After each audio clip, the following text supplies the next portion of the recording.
الفاتحة إلى حضرة روح النبي الكريم عليه أحلى التحيات وأجمل التسليم.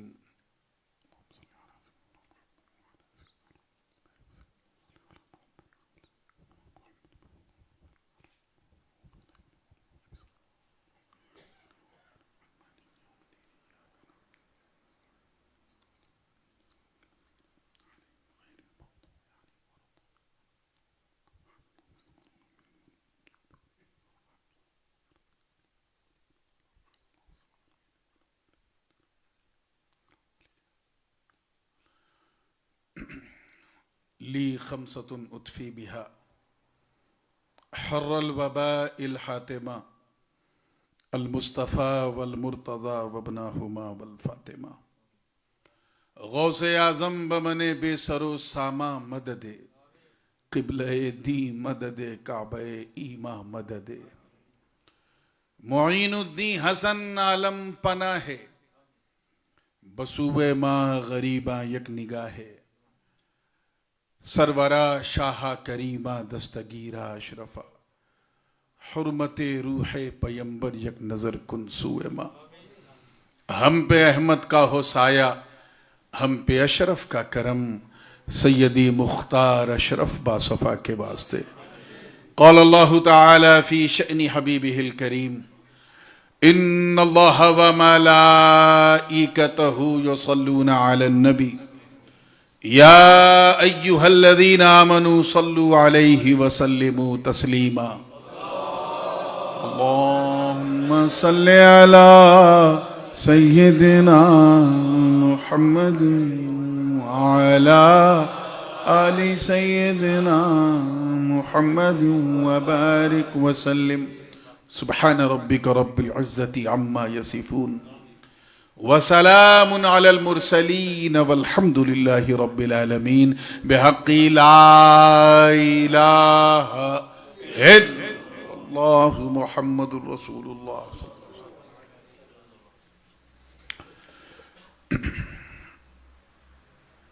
الحمدللہ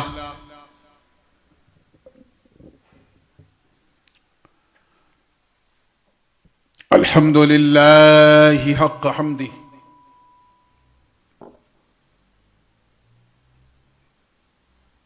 والصلاة والسلام على من لا نبي من بعده سيدنا ومولانا محمد المصطفى صلى الله تعالى عليه وسلم وعلى آله وصحبه وأزواجه وعطرته.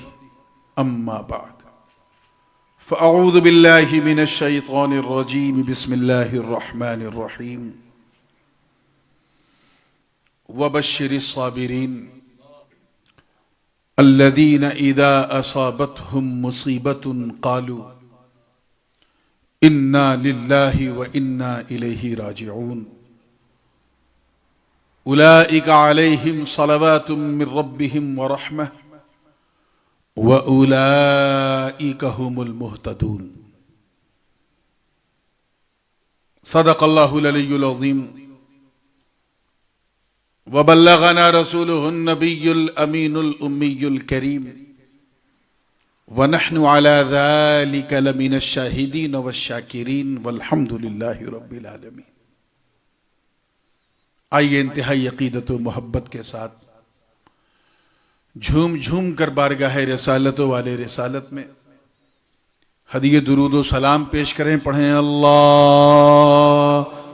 صلی علی سیدنا محمد وعلی آل سیدنا محمد وبارک وسلم صلی اللہ علیہ وسلم.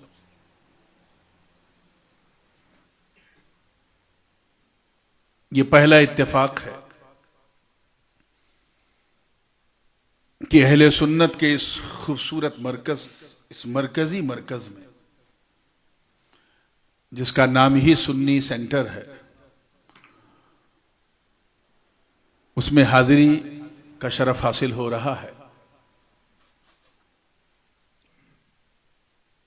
ایک عرصے سے میرے برادر گرامی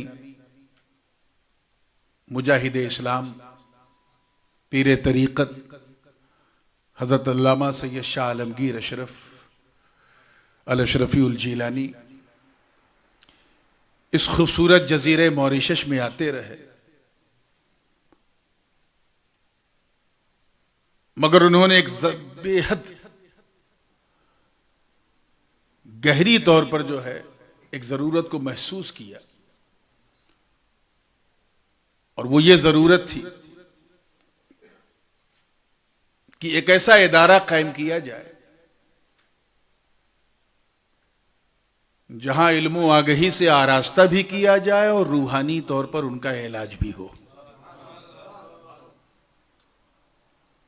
اور آج کی اس دوڑتی بھاگتی دنیا میں لوگ اس قدر خود سر اور خود پرست ہو چکے ہیں کہ کچھ بھی پانے کے لیے کسی حد تک چلے جاتے ہیں، چاہے کسی کو جھکانا ہو یا گرانا ہو یا خود کو بڑھانا ہو، کسی حد تک چلے جاتے ہیں۔ اور شامت اعمالی کا حال یہ ہے کہ غیر مسلموں کے پاس چلے جاتے ہیں دعا تعویذ کے لیے، اور اس موریشس میں یہ لعنت بڑی تیزی سے پھیل رہی ہے۔ اللہ تعالی ہم سب کو اس سے محفوظ رکھے۔ قابل مبارکباد ہیں حضور مجاہد اسلام کی ذات کے جنہوں نے اس کمی کو محسوس کیا، اور جس فیضان کو لے کے کشوچھا مقدسہ سے وہ آتے رہے، اس فیضان کا صرف ایک چراغ آپ کے موریشس میں روشن کر دیا۔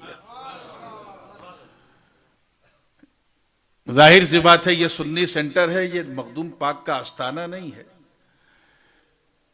لیکن میرا یقین کہتا ہے کہ اگر آپ نے اس کیفیت میں اتر کے یہ سوچ کے کہ مخدوم پاک کا در تو نہیں لیکن ان سے منسوب ایک جگہ ہے وہاں چلا جاؤں، تو آپ کو اس سینٹر کے اندر بھی فیضان مخدومی جو ہے وہ خوب سے خوب تر ملتا رہے گا۔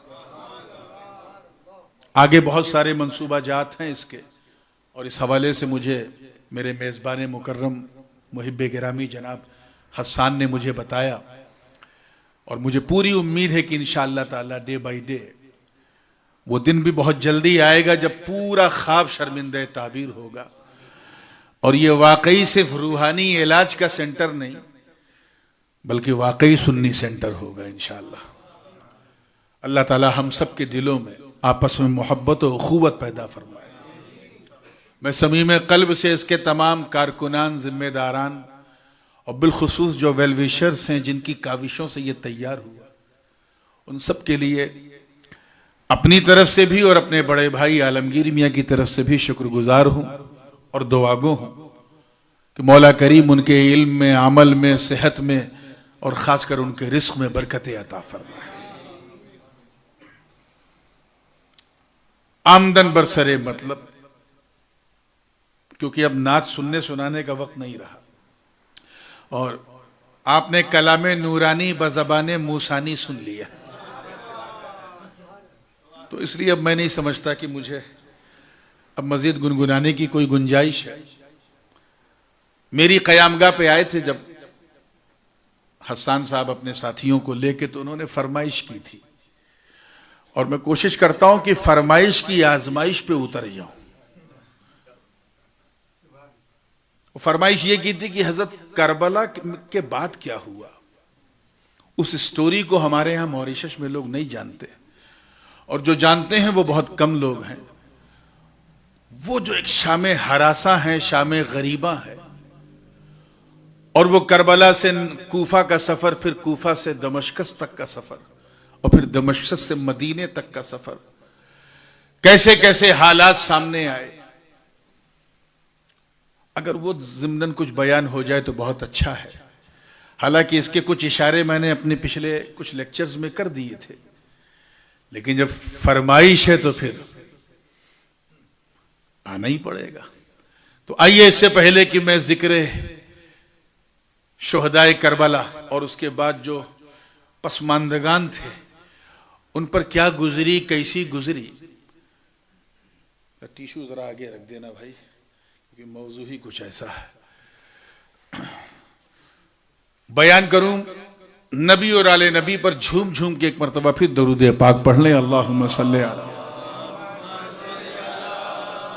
سیدنا محمد وعلی آل سیدنا محمد وبارک وسلم. صلاۃ و سلام علیہ.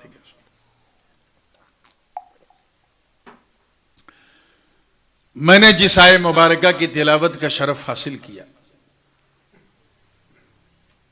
اللہ پاک کا فرمانے والا شان ہے، اپنے محبوب کو مخاطب فرما کے اللہ پاک فرما رہا ہے کہ اے محبوب خوشخبری سنا دیں. give them good news. کنہیں؟ صابرین کو، صبر کرنے والوں کو، جنہوں نے صبر کیا ان کو اچھی خبر دے دیں. کس بات پہ صبر کیا؟ الذین اذا اصابتہم مصیبہ، کہ جب ان پر مصیبت آئی تو انہوں نے اس مصیبت پر شکوہ نہیں کیا، شکایت نہیں کی، بلکہ صبر کیا. اور بجائے کچھ کہنے کے، شکوہ کرنے کے، انہوں نے کیا کہا؟ قالوا انا للہ وانا الیہ راجعون. ہم اللہ کے ہیں اور اسی کی طرف لوٹنے والے ہیں. خوشخبری کس بات کی؟ خوشخبری اس بات کی کہ اولئک علیہم صلوات من ربہم ورحمہ، کہ ان پر اللہ کی جانب سے بے شمار رحمتیں ہیں، نعمتیں ہیں.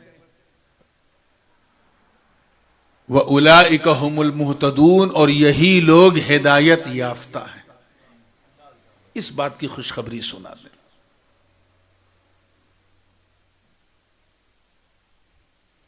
امام حسین نے صبر کیسا کیا وہ آپ نے سن لیا.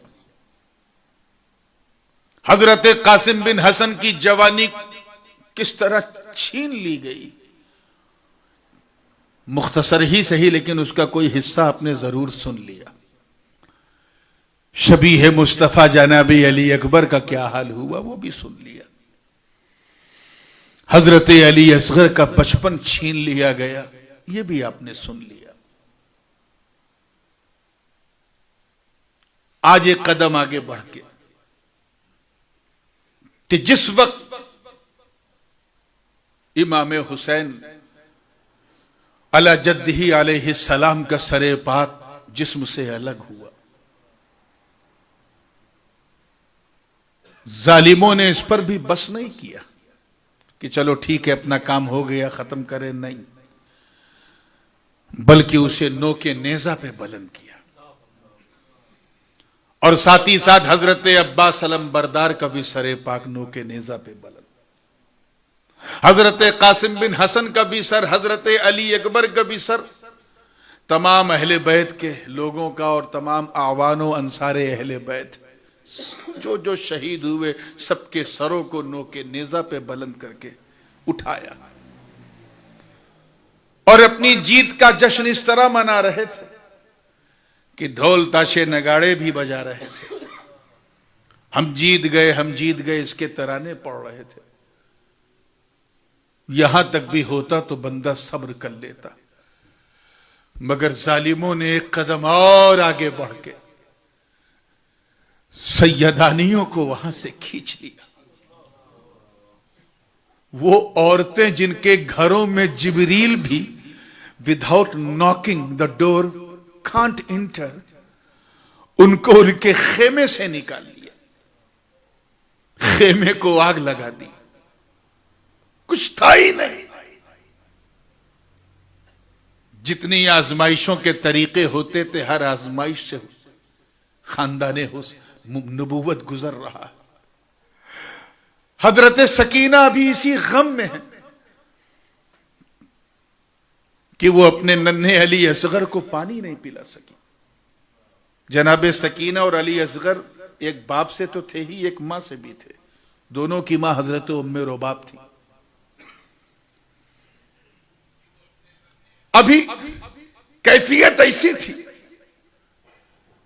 کہ ابھی اہل بیت نبوت کے چراغ ابھی دشت کربلا میں ان کا جسم اسی طرح، ظالموں نے جسم کو چھونے بھی نہیں دیا، اور جن ہاتھوں کو حسین چوم کر کے مقتل کی طرف بڑھے تھے، زینب کے ان ہاتھوں میں ہتھکڑی لگا دی گئی، انہیں باندھ دیا گیا۔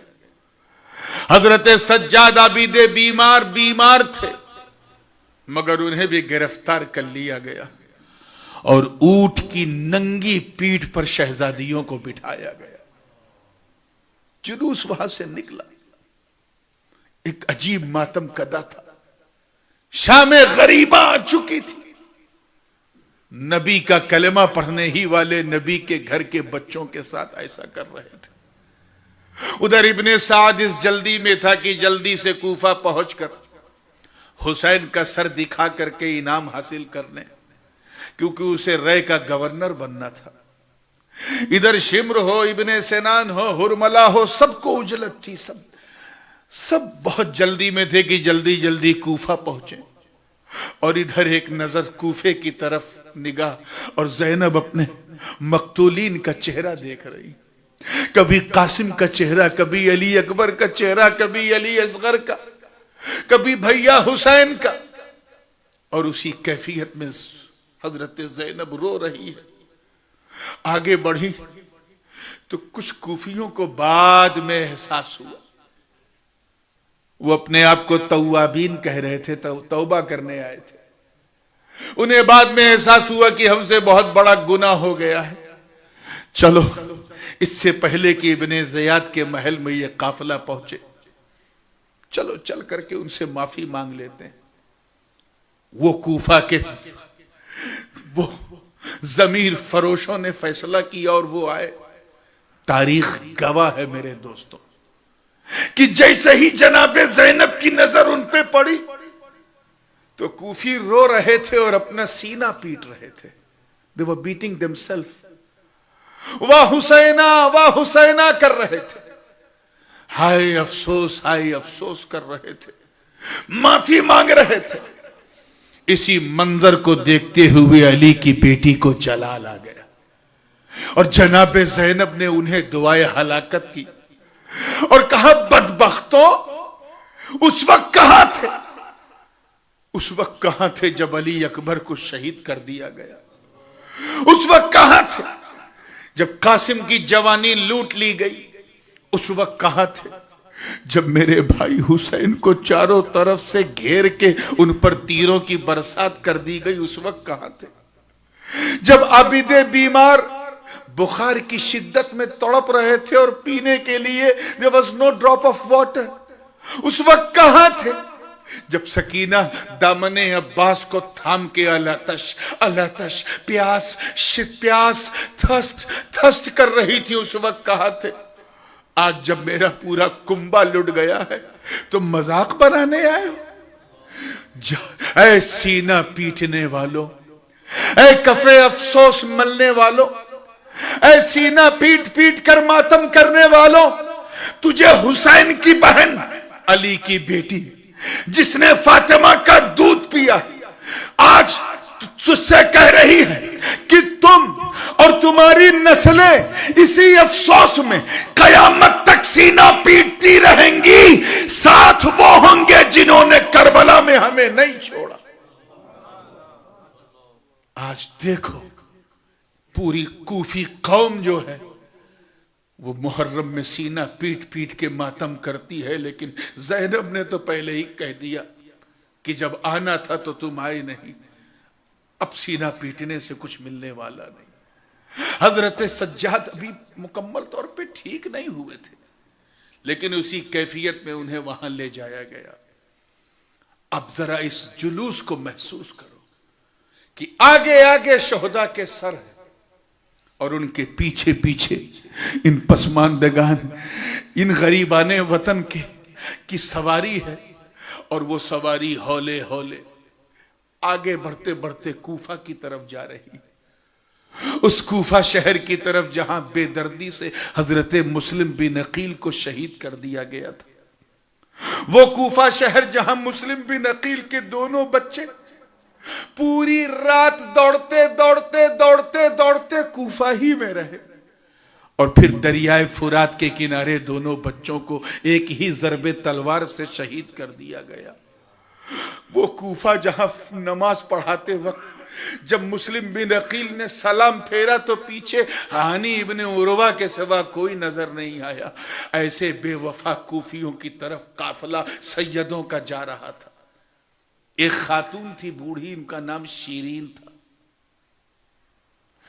انہوں نے حضرت سیدہ کائنات فاطمہ زہرا کی بڑی خدمت کی تھی، حضرت زینب کی بھی خدمت کی تھی، امام حسین کے گھر کی کنیز تھی، کوفہ میں رہتی تھی، کیونکہ جس زمانے میں مولا علی کوفہ میں رہا کرتے تھے وہ کنیز، وہ خادمہ حضرت علی کے گھر والوں کی خدمت کرتی تھی۔ روایت میں آیا ہے کہ اسے نہیں پتا تھا کہ ان غریبان وطن کے ساتھ کیا ہوا ہے۔ she didn't know that۔ اس کو تو بس انتظار تھا کہ آقا حسین مدینے سے آ رہے ہیں۔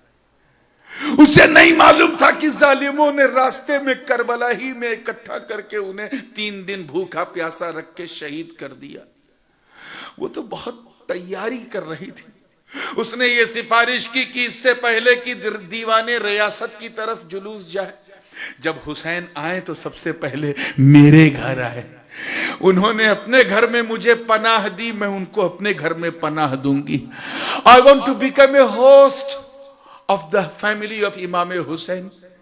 She didn't know that what happened in the Karbala, in the battle of Karbala۔ وہ بھی کوفہ ہی میں تھی کہ دور سے اسے اڑتی ہوئی دھول نظر آئی۔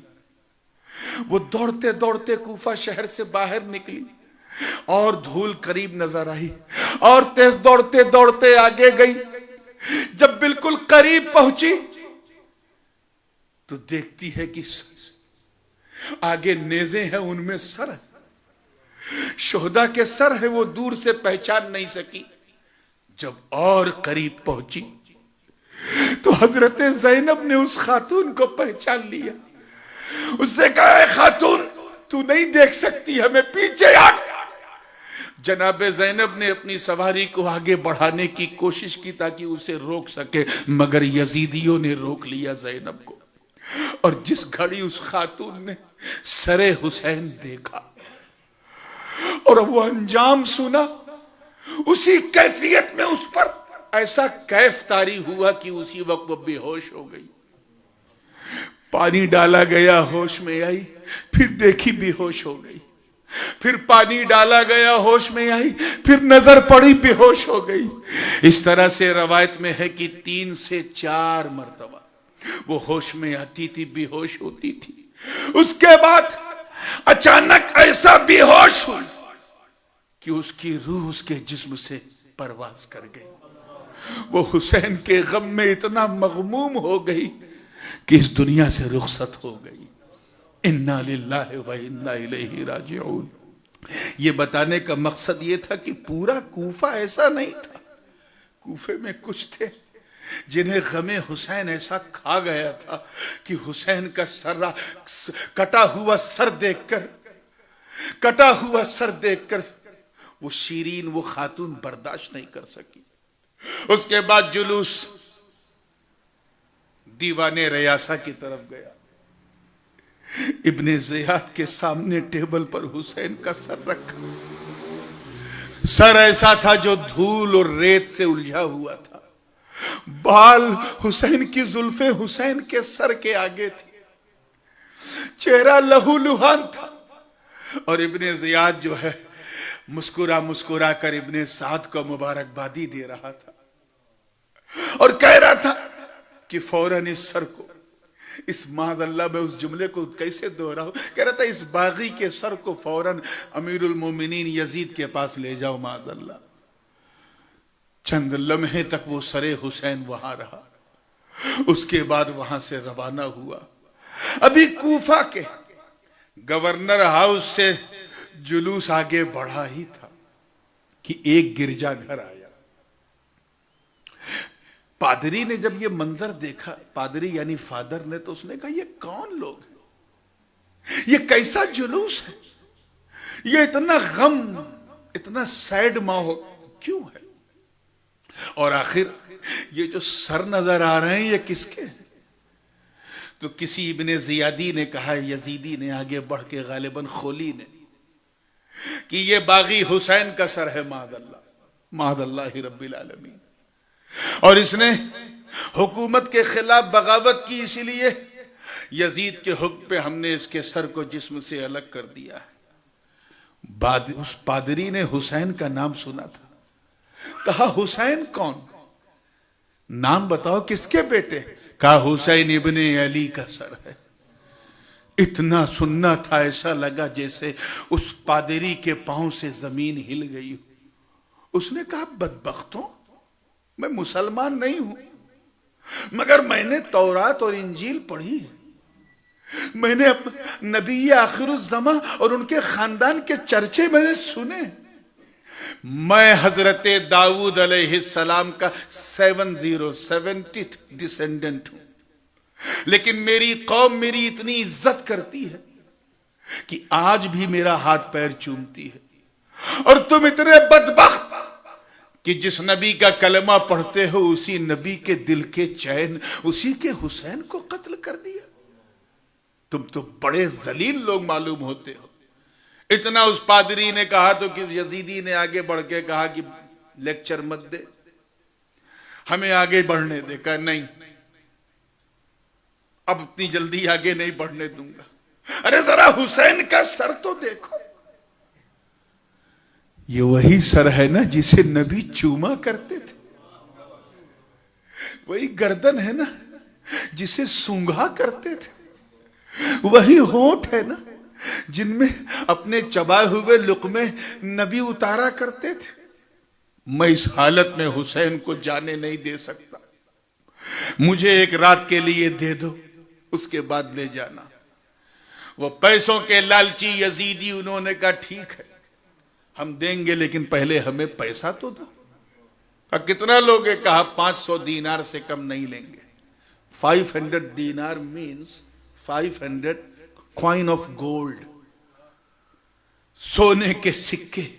وہ فوراً گھر کے اندر گیا، 500 سونے کے سکے لایا اور دے دیا، اور کہا پورے خاندان حسین کو میرے گھر میں ایک رات روک دو۔ سب کو اس نے پراپر جگہ ٹھہرا دیا۔ کسی کا کپڑا صاف نہیں تھا، اس نے سیدانیوں کو بہترین نئے نئے کپڑے دیے، اور کہا اے بی بی میں زیادہ کچھ نہیں رکھ سکتا، بس جتنا کر سکتا ہوں اتنا مجھے کرنے کی اجازت دیجیے۔ آپ تو رسول اللہ کے خاندان کی ہیں۔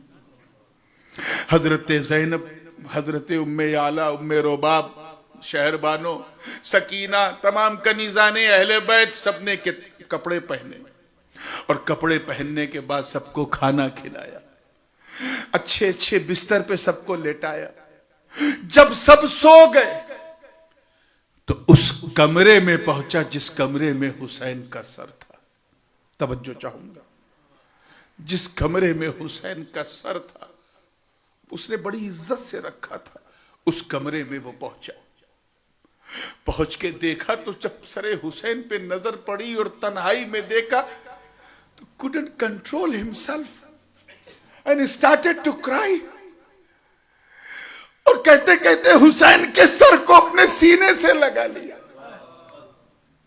اس کے بعد اس نے ایک ٹب میں وارم واٹر رکھا، جس میں خوشبو ڈالی، خوشبودار پتے ڈالے، کافور ڈالے، گلاب جل ڈالے، اور ڈالنے کے بعد ایک کپڑے سے اس کو بھگو بھگو کے امام حسین کے ماتھے کو صاف کیا، گال کو صاف کیا، ادھر صاف کیا، جہاں جہاں سے خون بہ رہے تھے ان سب کو صاف کیا، ناک کے اوپر خون لگا اسے صاف کیا، بالوں میں جہاں جہاں ریت لگی تھی، دھول تھی، سارے بال کو دھل دھل کے اس نے چمکایا۔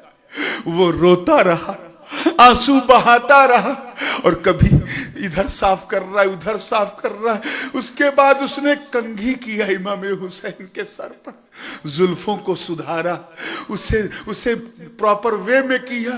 جب امام حسین کا چہرہ صاف ہو گیا تو اس نے آنکھوں میں سرما لگایا، سرما لگا کے اس نے جس طرح نبی چوما کرتے تھے اس طرح کبھی امام حسین کا یہ چیک چوما، کبھی یہ چوما، کبھی یہ چوما، کبھی یہ چوما، رات بھر وہ چومتا رہا۔ کبھی چومتے چومتے تھک جاتا تھا تو دیکھتا تھا، جب دیکھتے دیکھتے تھک جاتا تھا تو چومتا تھا۔ اسی کیفیت میں اس کی کیفیت اتنی بدل چکی تھی کہ وہ اس کیفیت میں اسے بے ہوشی آ گئی۔ اور بے ہوشی کب آئی؟ ابن جریر طبری لکھتے ہیں، ابن ہشام بھی لکھتے ہیں کہ اس نے دیکھا کہ ایک نور امام حسین کے سر سے نکل آسمان کی طرف جا رہا، اور ایک روایت میں کہ آسمان سے حسین کے سر کی طرف آ رہا۔ یہ نورانی منظر دیکھ کر وہ پادری، وہ فادر برداشت نہ کر سکا اور غش کھا کے بے ہوش ہو گیا، بے ہوش ہو گیا۔ اور جب بے ہوش ہوا تو اسی کیفیت میں اسے نیند آ گئی، اور جب نیند آئی تو اس کی قسمت 7ویں آسمان پہ تھی، اس کی زندگی کی معراج تھی۔ وہ دیکھ کیا رہا کہ حسین کے نانا سید عالم نور مجسم فخر بنی آدم جناب محمد الرسول اللہ اس کے خواب میں جلوہ گر ہے، اور فرماتے ہیں اے پادری، یہ میرا کلمہ پڑھنے والے کوفیوں سے تو کروڑوں گنا بہتر نکلا۔ تو نے میرے حسین کو کا اتنا خیال کیا، اتنا لاڈ کیا، اتنا پیار کیا، اتنا احترام کیا، اتنی عزت کی۔ اے پادری جا، میں تجھے جنت کی بشارت دے رہا ہوں اور اعلان کر رہا ہوں کہ جب تو نے میرے حسین سے اتنا پیار کیا، اتنا لاڈ کیا ہے، اتنا دل سے لگا کہ محبت کی ہے، تو جا جنت میں جہاں میرا حسین ہوگا وہاں تو بھی ہوگا۔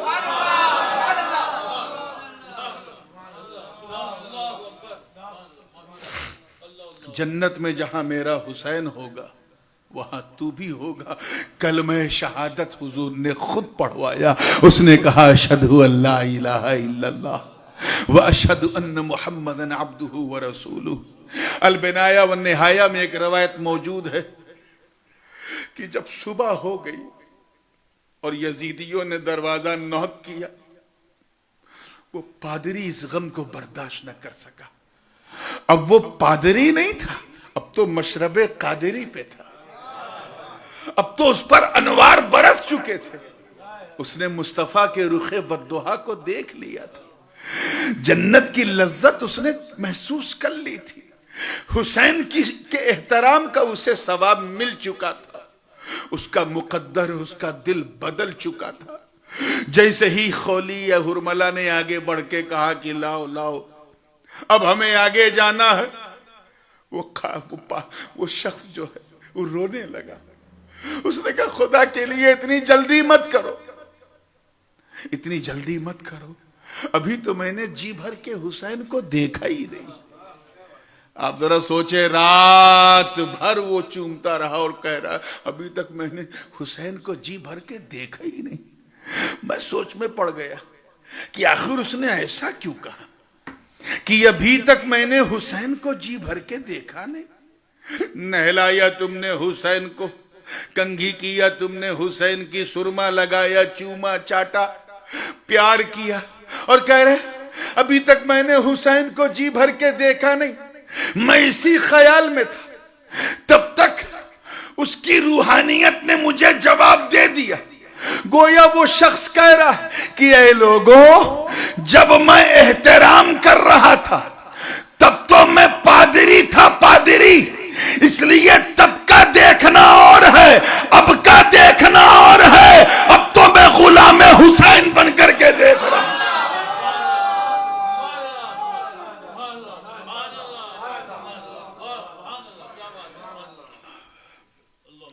اب تو میں غلام حسین بن کر کے دیکھ رہا ہوں. وہ چھین رہے تھے، وہ اپنی طرف کھینچ رہا تھا، یزیدی اپنی طرف. اس نے کہا اچھا ایک 500 دینار پھر لے لے، ایک دن اور روک لے. ہائے ہائے ہائے، اس کا لفظ دیکھے، اس کی مؤدت دیکھے. 500 دینار اور لے لے، ایک دن اور روک لے، میں اپنی ساری جائیداد تجھے دے دوں گا. 500 کر کے میں خود کو بیچ دوں گا، لیکن ایک دن اور لے لے. تب تک ابن زیاد کے جو ابن سعد وغیرہ جو تھے انہوں نے آگے بڑھ کے کہا نہیں نہیں اب دیر ہو رہی، ہمیں جانا. کتنے لالچی لوگ تھے، کتنے حریص تھے. How much they were greedy people. They were just thinking about how to get money as soon as possible. کتنی جلدی ہم پیسہ بنا لیں. اسی عجلت میں انہوں نے زبردستی وہ ڈبہ، وہ باکس چھین لیا جس میں اس نے بڑے ادب سے حسین کے سر کو رکھا. ظالم نے اس باکس کو وہی چھوڑ دیا اور امام حسین کی زلفوں کو ایسے پکڑ کے اتنا دیکھنا تھا اس شخص کو. غشی آ گئی اور اسی کیفیت میں وہ ٹھاٹھے مار کے رونے لگا. جناب زینب بھی رخصت ہو رہی ہیں، حضرت سکینہ بھی رخصت ہو رہی ہیں، حضرت شہربانو بھی رخصت ہو رہی ہیں.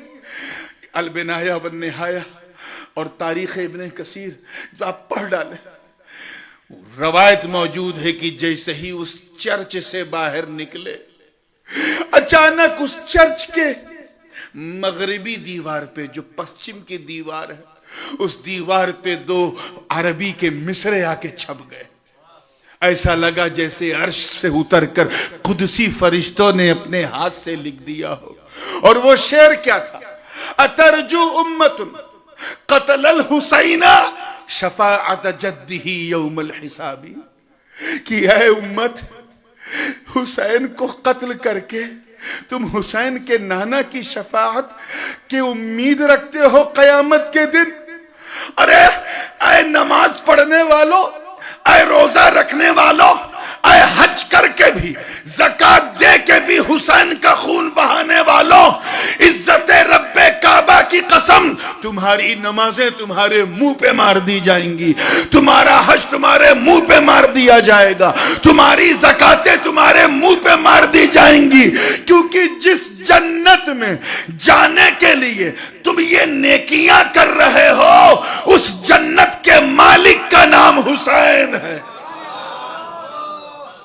اور حسین کو قتل الحسین شفاعت جدہ یوم الحسابی، کہ حسین کے دادا، حسین کے نانا کی شفاعت کی امید رکھتے ہو قیامت کے میدان میں.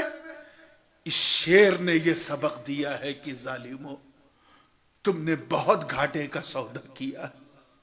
خیر پھر بے یارو مددگار وہ جلوس نکلتا گیا.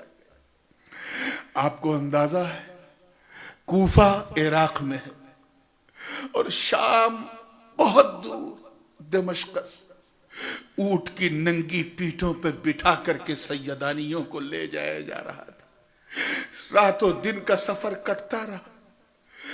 کبھی راستے میں کچھ کھجور کھلا دیا، کہیں کچھ سوکھا کچھ کھلا دیا. کھانے کے لیے سیدوں نے ہاتھ نہیں پھیلایا کیونکہ اس سے غیرت کو چوٹ لگتی تھی. ہاں پانی کے لیے مانگا تھا، اور میں سمجھتا ہوں پانی کا مطالبہ کرنا غلط بھی نہیں ہے، فطری حق ہے، کیونکہ وہ آب جاری ہے، اس پر سب کا حق تھا. مگر کسی سید یا سیدہ نے دانا یا کھانے کے لیے مطالبہ نہیں کیا. جب وہ لاتے تھے یہ لوگ بادل ناخواستہ جو کھا سکتے تھے کھا لیتے تھے. سفر چلتا رہا. چلتے چلتے جب عراق کی حد پار ہوئی اور شام کی حد میں داخل ہوا تو ایک چھوٹا سا گاؤں نظر آیا.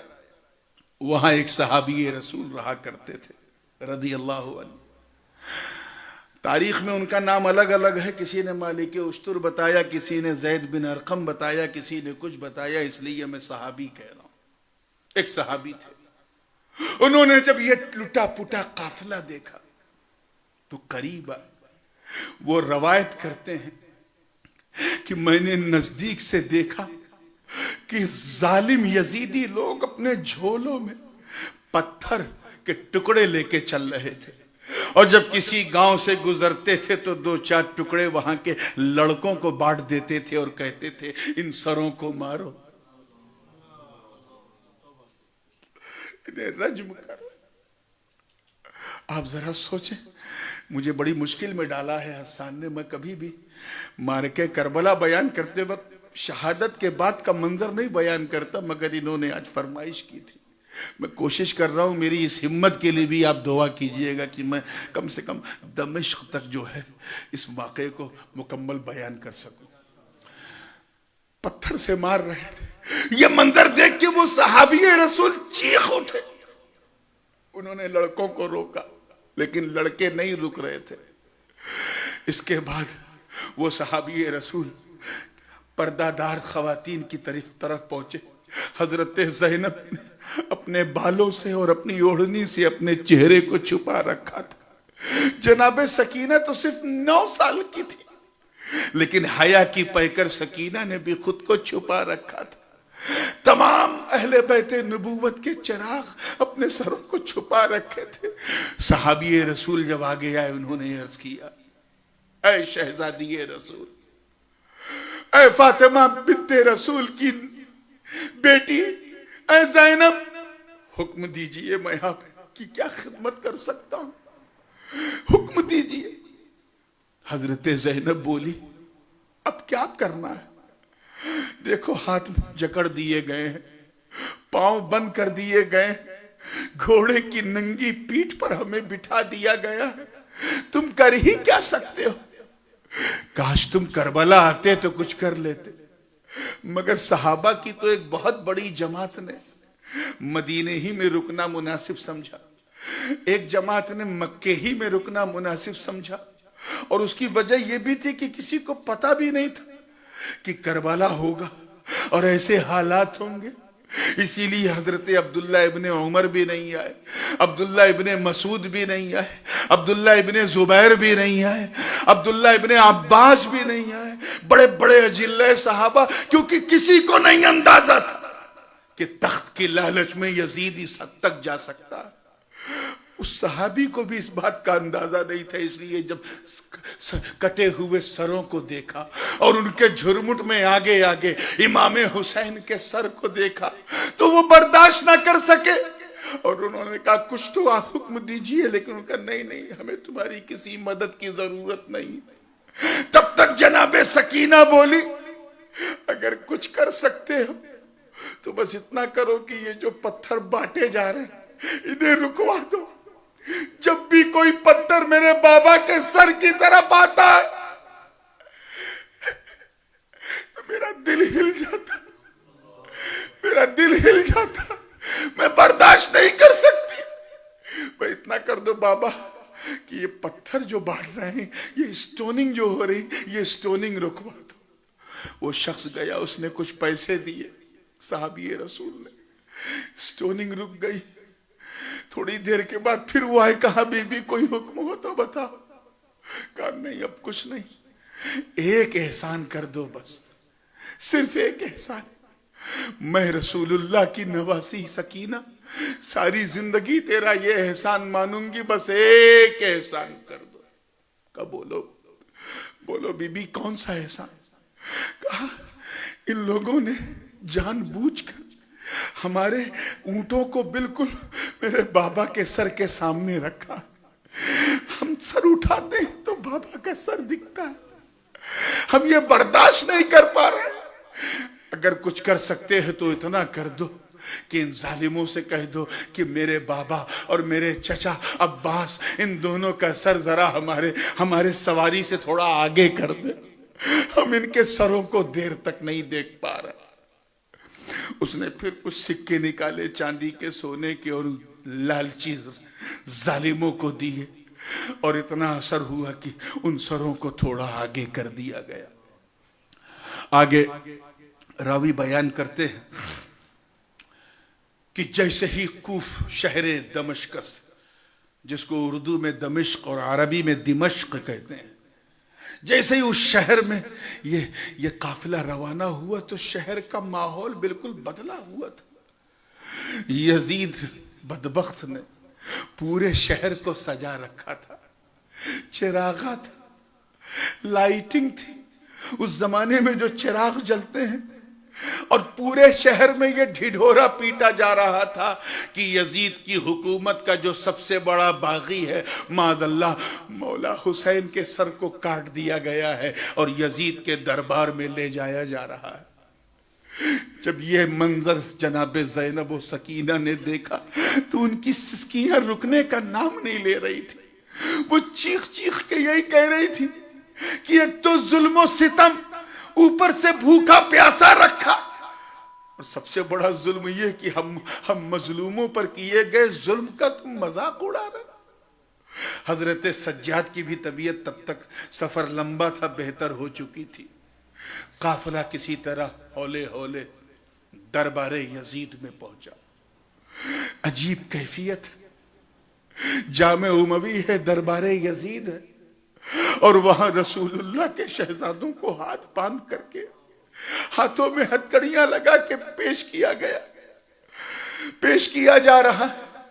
سب سے پہلے امام حسین کے سر پاک کو یزید کے سامنے رکھا گیا۔ کسی کی تاریخ پڑھو، چاہے سنیوں کی یا شیعوں کی، سب نے لکھا کہ جیسے ہی حسین کے سر پر یزید کی نظر پڑی، پہلے تو وہ خوف سے ڈر گیا۔ اس کے بعد جب اسے تخت کی لالچ کا احساس ہوا تو وہ ٹھٹھے مار کے ہنسنے لگا اور کہا، اے یزید، اے حسین، کاش تم اپنا ہاتھ مجھے دے دیتے تو تیرا سر بچ جاتا۔ تیری ضد نے تیرے سر کو تیرے جسم سے الگ کر دیا۔ ابھی یزید حسین کے سر کو مخاطب کر کے کہہ رہا ہے، کاش تم اپنا ہاتھ دے دیتے، یعنی بیعت کر لیتے تو تیرا سر بچ جاتا۔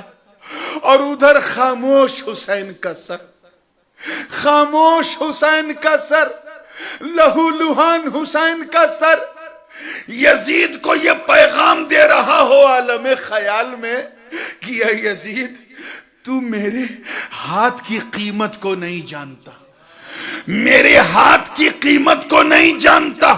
ارے لوگ اپنے سر کو بچانے کے لیے اپنا ہاتھ آگے کر دیتے ہیں تاکہ سر بچ جائے۔ میں حسین ابن علی ہوں، میں نے اپنے سر کو، اپنے ہاتھ کو بچانے کے لیے اپنا سر آگے کر دیا۔ یہ ہاتھ کوئی معمولی ہاتھ نہیں ہے، یہ دادا ابراہیم کی امانت ہے، یہ اسماعیل کی امانت ہے، یہ انی جاعلک للناس اماما کی عملی امانت کی تفسیر ہے۔ یہ میرے بابا حسن کا ہاتھ ہے۔ اے یزید، تجھے خلافت ملی ہے نا، تو سن، خلافت اور ہوتی ہے، امامت اور ہوتی ہے۔ اس کے بعد اس بدبخت ناہنجار یزید نے ہاتھ میں ڈنڈا لیا اور اس ڈنڈے سے امام حسین کے سر کو ٹھک ٹھک کر کے مار رہا، کبھی منہ پہ مار رہا، کبھی دانتوں پہ مار رہا، کبھی اس سائیڈ کبھی اس سائیڈ، لیکن پورا دربار یزید اس منظر کو دیکھ کے خاموش تھا۔ کسی کے سر پہ جو نہیں رینگ رہی تھی کہ روک دے، کہ ایک صحابی کھڑے ہو گئے۔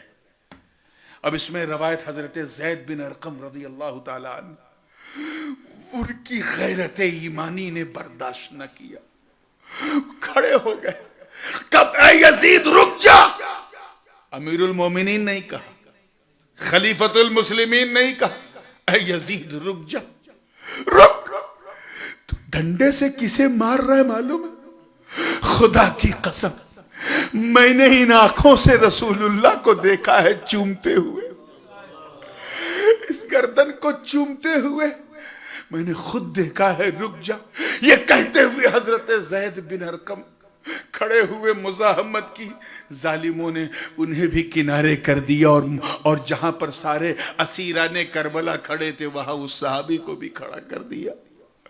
اس کے بعد یہ کہا گیا کہ ہے کوئی جو یزید کی آنکھوں میں آنکھیں ڈال کے یزید کے خلاف بولے؟ ایک نے بولا تھا تو اسے قید کر کے کنارے کر دیا. سب پر ایک سکتہ طاری تھا، سب خاموش تھے، کوئی بول نہیں رہا تھا. حضرت زینب کو پتا ہے کہ جس طرح عورت کا چہرہ پردہ ہوتا ہے اسی طرح عورت کی آواز بھی پردہ ہوتی ہے. عورت کی آواز بھی پردہ ہے. جناب زینب نے جیسے ہی آگے بڑھا، جیسے وہ آگے بڑھی، کسی ظالم ناہنجار نے ان کے سر پر جو اوڑھنی تھی اسے کھینچ لیا. حضرت زینب نے اپنی زلفوں کو اپنے چہرے کے آگے کر لیا تاکہ میرے اس چہرے کو جسے کسی نامحرم نے نہیں دیکھا ہے دوسرا دیکھنے نہ پائے. زینب کے چہرے کے آگے زینب کی زلفیں تھیں، بال تھا، اور زینب جانتی ہیں کہ میری آواز بھی پردہ ہے. حضرت زینب نے علی کے لہجے میں بات کی، علی کے انداز میں آواز نکالی. جیسے ہی علی کے لہجے میں حسین کی بہن علی کی بیٹی زینب بولتی ہے، 4-5 یزیدی آپس میں کہنے لگے یہ کون؟ علی آ گئے کیا؟ علی آ گئے کیا؟ شاعر نے اس منظر کی منظر کشی کی ہے کہ بولی تو یزیدوں میں لہجے میں علی کے، زینب نے کسی حال میں پردہ نہیں چھوڑا. زینب نے کسی حال میں پردہ نہیں چھوڑا اور بولتی ہیں تو وہ تاریخ ساز خطاب زینب کا. کہتی ہیں اے یزید، کاش تو اپنے بڑوں سے کچھ سبق لے لیتا. تیرے بابا نے اہل بیت کا بڑا احترام کیا، انہوں نے ہمارے لیے بڑی رعایتیں رکھی تھی، مگر تو نے صرف تخت شام کے لیے تو نے ہمارے بابا حسین کو شہید کیا. زینب خطبہ دے رہی ہیں، لہجہ علی کا ہے، اور جب وہ فضائل حسین بیان کرتی ہیں تو لہجہ یہ ہے کہ اے یزید یاد رکھنا میرے حسین کا خون رائے گا نہیں جائے گا. میرے حسین کا انتقام تجھ سے میرا مولا لے گا. تو نے ہماری نسل کو مٹانے کی کوشش کی ہے نا، جا تیری نسلیں مٹ جائیں گی، تیرے ماننے والے بھی تیرا نام اپنے گھروں میں نہیں رکھیں گے. حسین گلی گلی نظر آئے گا. آج ذرا دیکھو کہ کاٹنے والے یزید کا پورا خاندان ختم ہو گیا، مگر کٹنے والے حسین کا علم یہ ہے کہ ہر دل میں حسین، ہر گھر میں حسین، ہر شہر میں حسین، ہر جزیرے میں حسین، صحراؤں میں حسین، پہاڑوں پہ حسین، امریکہ سے لے کے آسٹریلیا تک اور یورپ سے لے کے افریقہ کے جنگلوں تک جہاں جاؤ وہاں حسین. ارے بستی بستی میں حسین، قریہ قریہ میں حسین.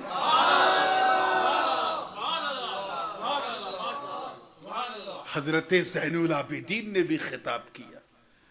وہ خطاب بھی بڑا سحرانگیز خطاب تھا. راوی بیان کرتے ہیں کہ جب زین العابدین خطبہ دے رہے تھے تو سارے یزیدیوں کے ہاتھ پاؤں پھولنے لگے.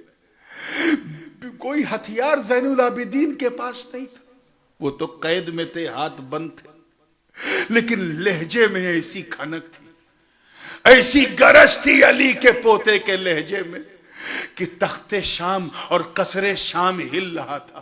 تخت بنی امیہ ایک عجیب کیفیت کو محسوس کر رہا تھا. ایک شخص نے کھڑے ہو کے کہہ دیا اے علی، کیونکہ حضرت زین العابدین کا نام بھی علی ہے، اے علی ابن حسین ابن علی، ہم مان گئے تیری شجاعت و بہادری کو. ارے جو اتنی جکڑن میں ایسے حیدری تیور میں بولتا ہو، یہ واقعی حیدری کچھار کا کوئی شیر نر بول رہا. اس کے بعد کئی دنوں تک، مہینوں تک اسی پریزن میں سب لوگ رہے. پھر ایک وقت آیا کہ انہیں یہ کہہ کر اجازت دی گئی کہ آپ نہ آپ نے بیعت مانی نہ آپ کے بابا نے مانی، لیکن اب آپ لوگ جائیے، علم بغاوت بلند نہ کرنا۔ یہ لٹا پیٹا قافلہ مدینے کی طرف روانہ ہو گیا، مدینے کے قریب پہنچا، اور جیسے ہی ثنیات الوداع کی وادی نزدیک آئی تو وہ بنی نجار کی بچیاں جو حسین کے نانا کی آمد پر طلع البدر علینا کا ترانہ پڑھتی تھی، وہ تو اب بوڑھی ہو چکی تھی، اب تو وہ فرق البدر منا کا ترانہ پڑھنے لگی۔ جب ان شہیدوں کے سروں کو دیکھا، اب یہاں اختلاف ہے، بعض نے کہا وہیں دمشق میں دفن کر دیا، بعض نے کہا سر حسین مدینہ لایا گیا، لیکن جو بھی، اس لٹے پٹے قافلے کو جب دیکھا تو پورے مدینے میں غم کی ایک لہر چھا گئی، سوگ کا ایک ماحول پیدا ہو گیا۔ حضرت امام حسین کی چھوٹی صاحبزادی جو کربلا نہیں گئی تھی، حضرت فاطمہ صغرا، وہ جو تھی اپنی نانی ام سلمہ کے پاس تھی، جیسے انہوں نے یہ منظر دیکھا وہ بلک گئی، سب سے بات کر رہی ہیں، زینب انہیں اپنے سینے سے لگا رہی ہیں، مگر حضرت امام زین العابدین جو تاج امامت پہن چکے تھے، ان کے منہ سے کوئی آواز نہیں نکل رہی، جیسے ایک سکتہ تاری ہو۔ میں مدینے سے ہم لوگ نکلے تھے تو کتنے ہرے بھرے تھے، آج کتنے لٹے پٹے ہو کر کے لوٹے ہیں۔ امام زین العابدین نے اس کے بعد کبھی مسکرایا نہیں۔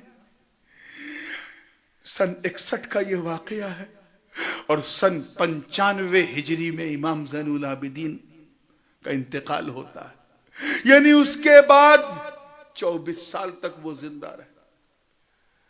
آپ ذرا سوچیں، 34 سال تک وہ زندہ رہے لیکن کبھی مسکرائے نہیں۔ He never smiled in his whole life۔ اور مسجد نبوی سے دور ایک کونے میں اپنا گھر انہوں نے بنایا، جب بھی کوئی ان سے ملنے جاتا تھا تو وہ صرف روتے تھے، اتنا روتے تھے، اتنا روتے تھے، اتنا روتے تھے کہ اس گھر کا نام ہی بیت الحزن رکھ دیا گیا، غم کا گھر۔ آج بھی اس کے آثار مدینہ منورہ میں ملتے ہیں۔ اگر آپ بقی والے راستے سے پیچھے جائیں تو وہ جگہ جہاں امام زین العابدین رہتے تھے وہ جگہ آج بھی موجود ہے، بیت الحزن۔ ساری زندگی اس امام نے روتے روتے گزار دی، مگر ریوارڈ دیکھو یار، اللہ کی طرف سے بدلہ دیکھو۔ ایک زین العابدین سے پوری نسل حسینی چل پڑی، اور وہ فاطمہ صغرا جو رو رہی تھی، ان کی شادی حضرت حسن مصنع امام حسن کے وہ بیٹے جو کربلا نہیں گئے تھے ان سے ہو گئی، اور ان سے پورا خاندان حسنی چل پڑا۔ اور ادھر ایسا چلا حسینی خاندان کہ 500-600 برس کے بعد غریب نواز جیسا شہنشاہ ہندوستان پیدا ہوا، اور یہاں ایسا چلا حسنی خاندان کہ 500 برس کے بعد غوث اعظم جیسا شاہکار پیدا ہوا، اور صبح قیامت تک حسن حسین کا یہ گھر اپنے نانا کی امت کی فلاح و بہبودی کے لیے آگے بڑھتا رہے گا، چلتا رہے گا۔ اسی کا یہ نمونہ یہ سنی سینٹر بھی ہے، جسے ایک غوث پاک کے بیٹے نے جاری کیا، چالو کیا، اور مجھے پوری امید ہے کہ انشاءاللہ وہ دن دور نہیں جب اور یہ پھیلتا جائے گا، بڑھتا جائے گا۔ مولا کریم ہم سب کو امام حسین کے کی شہادت کے تصدق اس خوبصورت جزیرے موریشس کو علم و آگہی کا گہوارہ بنا دے۔ وما توفیقی الا باللہ وما علینا الا البلاغ۔